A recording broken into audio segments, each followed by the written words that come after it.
5, 4, 3, 2, 1, 0.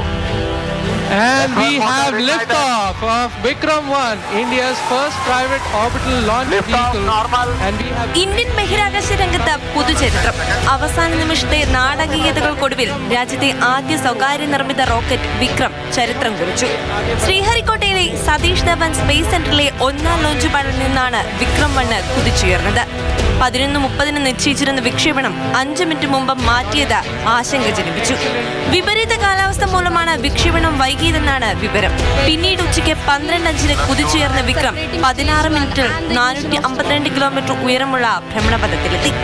നിർണായക ദൗത്യം വിജയം കണ്ടതിൽ അഭിമാനമെന്ന സ്കൈ റൂട്ട് ഫൗണ്ടർ പവൻ കെ ചന്ദനയും പ്രതികരിച്ചു. And we are very proud to launch Vikram 1 from the most versatile launch pads in the world, and really thank ISRO for enabling this.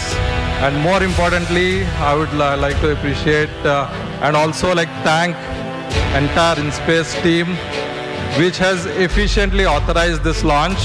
ദൗത്യം വിജയം കൈവരിച്ചതിന് പിന്നാലെ sky root ടീമിനെ പ്രധാനമന്ത്രി നരേന്ദ്രമോദി ഫോണിൽ വിളിച്ച് അഭിനന്ദിച്ചു.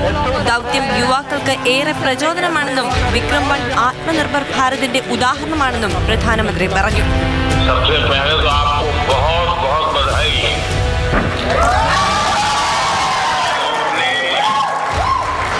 जो देश के नौजवानों को आगे आने की प्रेरणा देगी. വിക്ഷേപണത്തിന് സാക്ഷിയാകാൻ ISRO ചെയർമാൻ വി നാരായണൻ, മുൻ chairman S Somanath, group captain Shubhanshu Shukla എന്നിവർ സതീഷ് ധവൻ സ്പേസ് സെന്ററിൽ എത്തിയിരുന്നു. 350 കിലോഗ്രാം ഭാരമുള്ള പേലോഡുകളെ ഭൂമിയുടെ താഴ്ന്ന ഭ്രമണപഥത്തിലാണ് വിക്രം 1 എത്തിച്ചത്. News desk Mathrubhumi news.